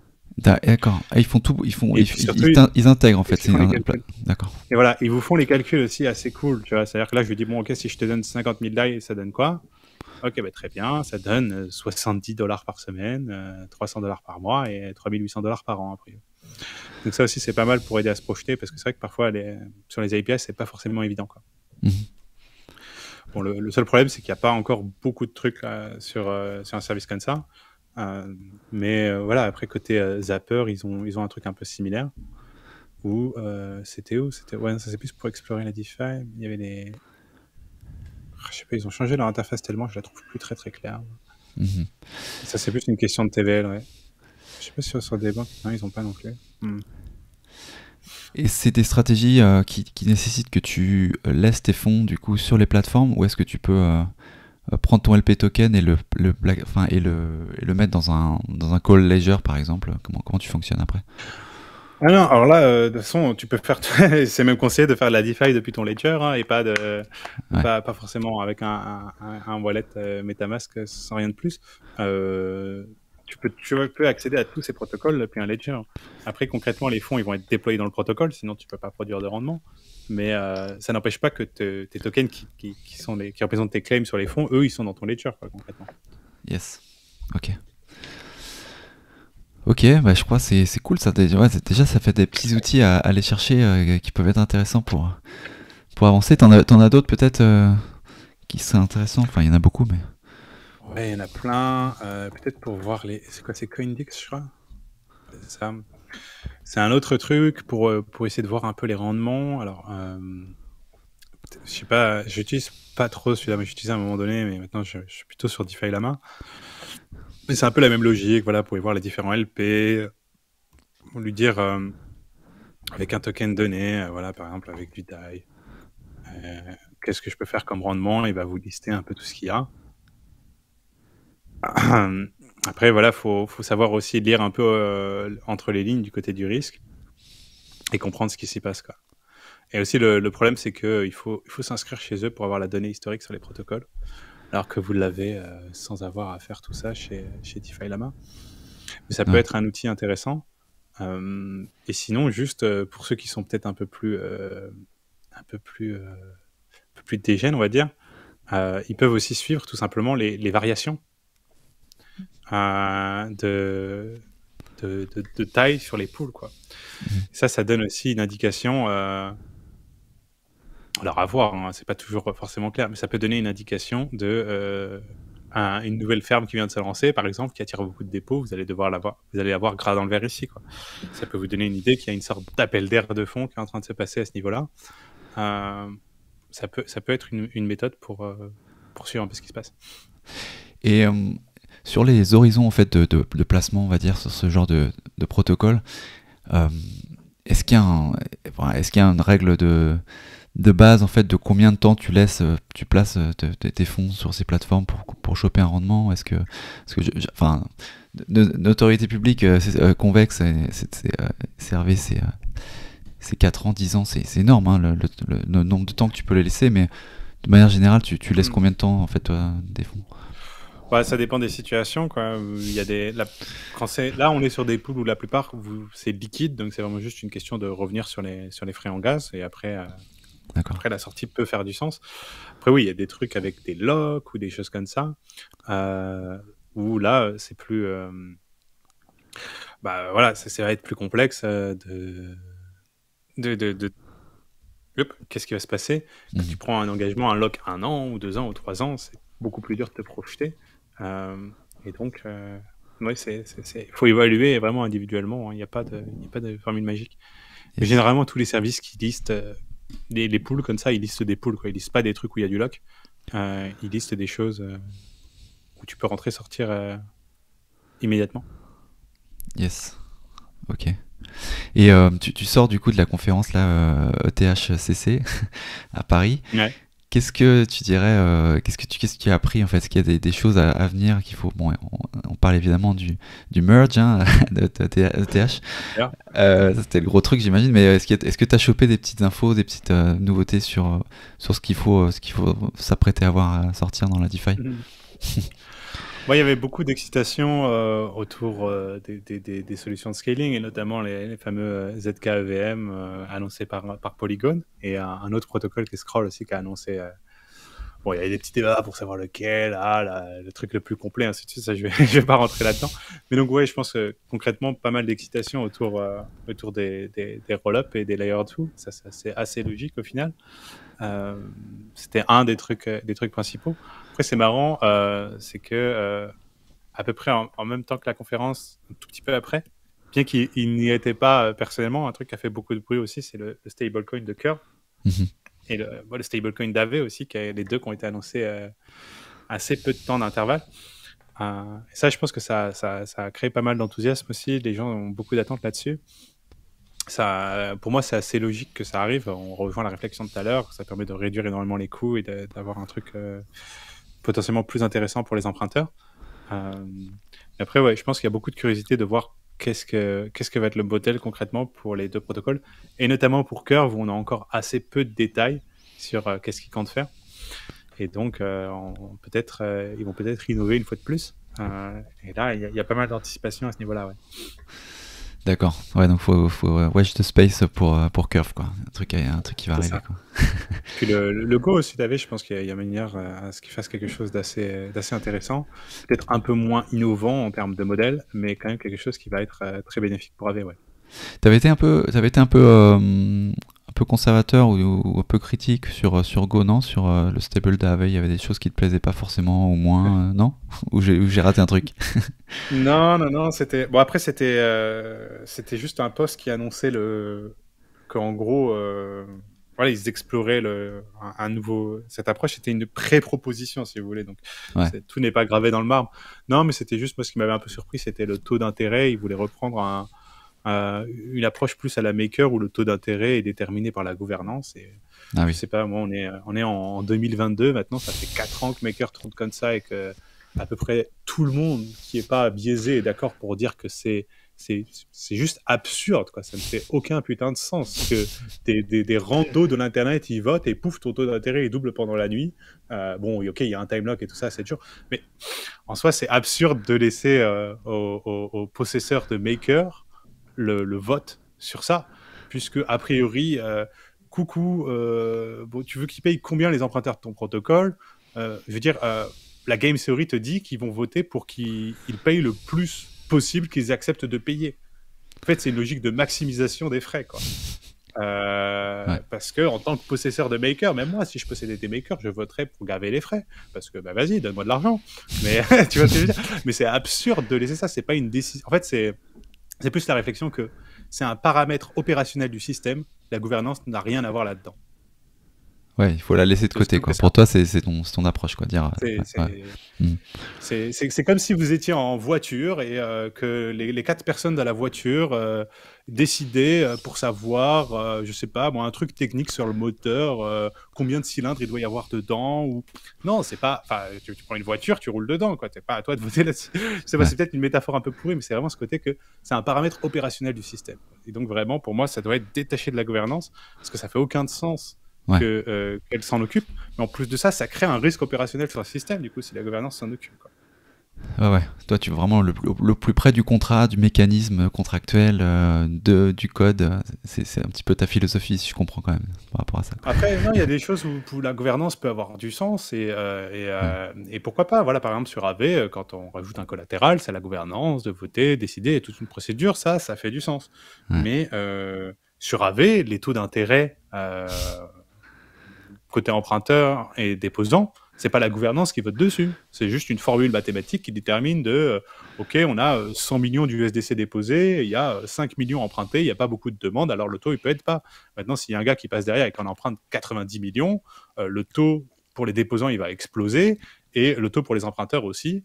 Et voilà, et a priori, la situation va se rééquilibrer parce que du coup, ça devient très intéressant de déposer. Mais voilà, c'est mathématique, en fait. Et Yes. c'est pas la gouvernance de faire ça. Surtout, elle peut pas avoir l'agilité nécessaire pour s'adapter au marché de manière assez fluide.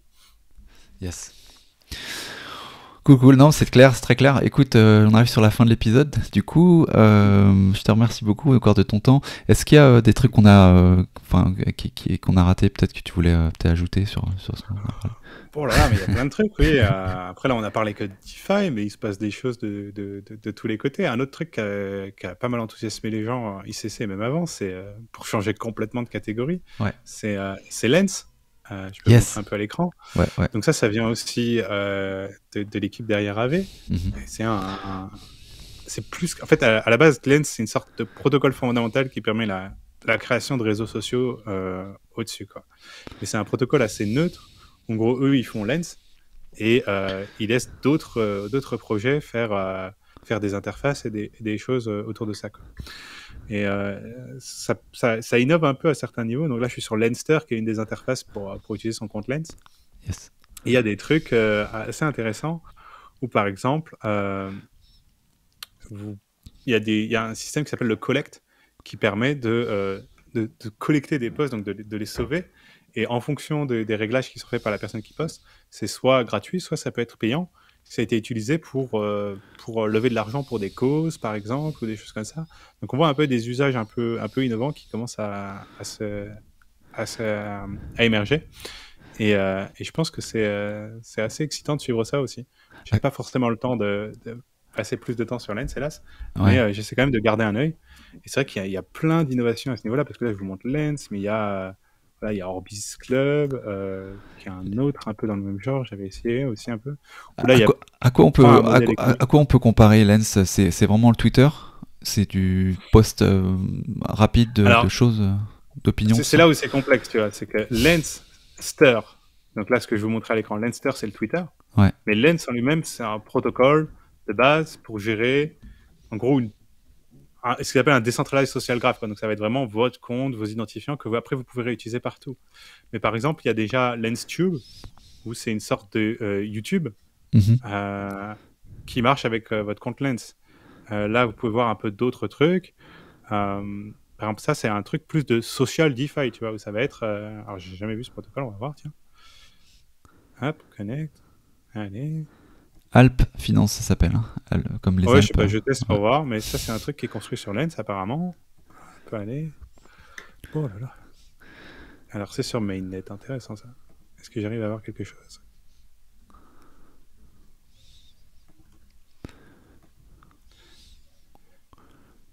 D'ailleurs, j'ai pas réussi à... Enfin, c'est toujours un système de sélection pour entrer sur Lenster ou Lens Protocol.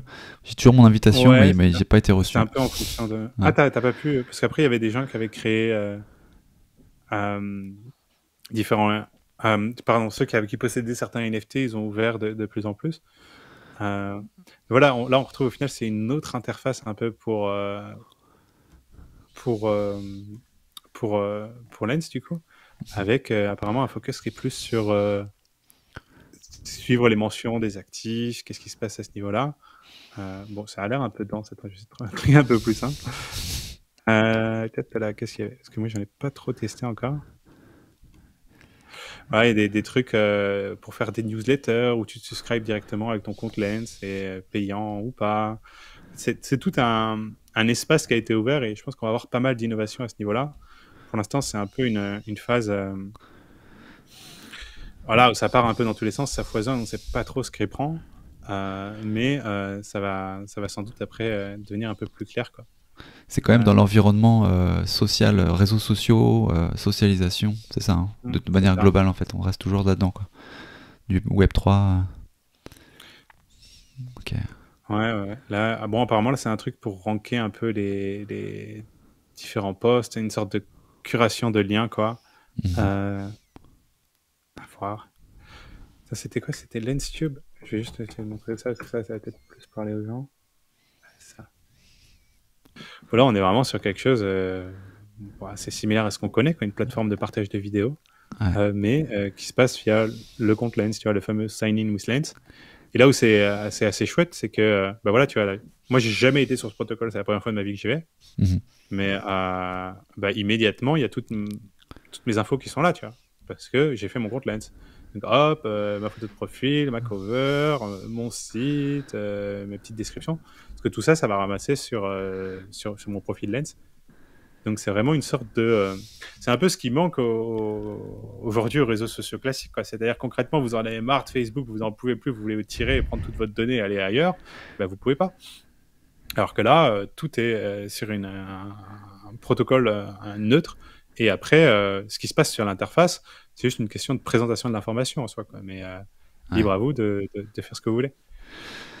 Ouais, c'est assez passionnant. Après, c'est vrai que ça questionne quand même sur si c'est vraiment décentralisé, si réellement, tu vois, tout ce qui est tout ce qui est annoncé est vrai, tu vois, en termes de mécanisme, parce que c'est vrai que ça serait un super atout s'ils pouvaient ne pas avoir de censure, parce que YouTube, c'est quand même, pour les créateurs, c'est quand même le truc qui était pas une ignace, tu vois.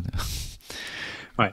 Puis c'est vrai qu'après, sur ces trucs-là, le gros des problèmes, ils viennent avec le passage à l'échelle, quoi. C'est-à-dire, c'est très facile de faire une petite communauté sympathique, une expérience cool quand il y a 5, 10 000, 100 000 gars qui postent. Ouais. Le problème, c'est quand on a 5, 10, 20, 50 millions, où là, tu rentres dans des logiques de modération automatique ou des choses comme ça. En tout cas, jusqu'à présent, peut-être qu'eux, ils vont prendre un chemin différent. Justement, ils vont réussir à impliquer leur communauté dans la gestion du système, quoi. Je pense que c'est vraiment ce qui a manqué à Facebook ou autre, quoi. C'est qu'au final, tu te fais modérer par un robot, à moins que tu aies 250 gazillions de millions de followers, tu pourras pas parler à un humain quand ta vidéo se fait retirer sur YouTube ou un truc comme ça. Et du coup, ça crée une expérience vraiment assez brutale, quoi, pour les créateurs, où bof, tu passes du temps à faire ta vidéo, et parce que tu as utilisé 4 secondes d'une chanson que tu savais pas qu'elle avait des droits, ou je sais pas quoi, tu as mis 7 secondes d'un Disney dedans, boum, démonétisation, vidéo retirée. C'est quand même assez... Et surtout, aucun recours possible, quoi. Et parfois, bon là, en plus, je donne des cas où, a priori, on est dans une situation, j'ai envie de dire, légalement vraie, quoi. C'est-à-dire, il y a un vrai problème avec les droits, mais parfois, c'est juste abusif, quoi. C'est-à-dire, c'est une demande abusive qui est faite sur une vidéo YouTube par un ayant droit qui pense que c'est sa musique qui est utilisée, ou je sais pas. Alors en fait, ça ne tient pas. Hein. Mais la démonétisation a quand même lieu, et c'est très dur de se battre contre ça, quoi. Donc ouais, je pense que ça, c'est un truc à suivre, quoi. Comment ils vont organiser leur modération, leur curation. Et puis, ouais, il y a aussi toute la question du fameux feed, quoi. C'est-à-dire, bon là, je crois que sur Lens, on est sur juste un feed... Lenster, pardon, c'est un feed basé sur le temps. Donc voilà, qui vous suivez est purement les plus récents. Mais après, voilà, quand on rentre dans une logique de, par exemple, vouloir faire un Facebook décentralisé, ok, très bien, mais comment tu organises, tu priorises l'information que tu présentes aux utilisateurs. Jusqu'à présent, sur Facebook, c'est un algorithme dont seul Facebook a le contrôle et la connaissance qui gère ça. Peut-être qu'on peut envisager des systèmes plus ouverts aussi pour organiser l'émergence de l'information sur les réseaux, quoi. Ouais, carrément. Très bonne question, super pertinent, et je pense c'est un truc à suivre sur ce point-là, quoi. Puis tu vois, ça rejoint un peu je vais arrêter le partage, je pense que c'est plus très pertinent maintenant. Ça rejoint un peu notre discussion tout à l'heure sur Terra Luna, où le fait que voilà, l'information était là, mais elle a eu beaucoup de mal à émerger, parce que c'est peut-être aussi conséquence des systèmes de classification, j'ai envie de dire, sur les réseaux sociaux classiques, qui donnent quand même, voilà, bon, on le sait, ça donne la meilleure manière de faire du bruit, c'est de poster une information fausse. Ça se empêche plus qu'une information vraie. Et ça, c'est quand même assez marrant. On le voyait pas plus tard qu'hier, qu'encore un gars qui faisait une analyse sur Curve, où il se basait sur un site token terminal qui, bon, je ne sais pas pourquoi, mais ça fait des mois qu'il bouffe qu'une partie de la donnée de Curve. Et en fait, c'est un peu le test, si tu veux, pour voir un noob, quoi. J'ai envie de dire un noob de Curve. Et le gars, il va voir token terminal. Regardez, les chiffres sont délirants. Oui, gros, mais est-ce que tu as vu qu'en fait, il leur manque 90% de la donnée? L'analyse, c'est pas la même avec, quoi. Mais au final, le gars qui fait regardez, c'est du délire, Curve, c'est n'importe quoi. Boum, 500 retweets. Le mec qui dit regardez, en fait, cette donnée, elle est fausse, et le gas, il a pas compris. 5 retweets. Et c'est ça le problème, quoi. C'est que la correction, elle se propage moins que l'information. La fausse information. Ouais, ça, c'est carrément le problème. C'est un peu humain. Je sais pas trop comment on peut lutter contre ça, malheureusement, mais l'éducation seulement. J'y crois. Que les gens soient plus aware, tu vois, de ce qui est important, et voilà, quoi. Mais ouais. Top. Bien sûr que ça passe par là. Merci beaucoup, Brice, pour ce live, c'est vraiment super. Je te remercie, et puis je partagerai tous les liens aussi pour te joindre, les gens qui veulent follow, tu vois, suivre la conversation, etc., te suivre, et je crois qu'il y a des trucs à faire. Avec grand plaisir. Avec plaisir. Merci à toi, passe une bonne journée. Salut. Allez, bonne journée, Paco. Salut. Ciao.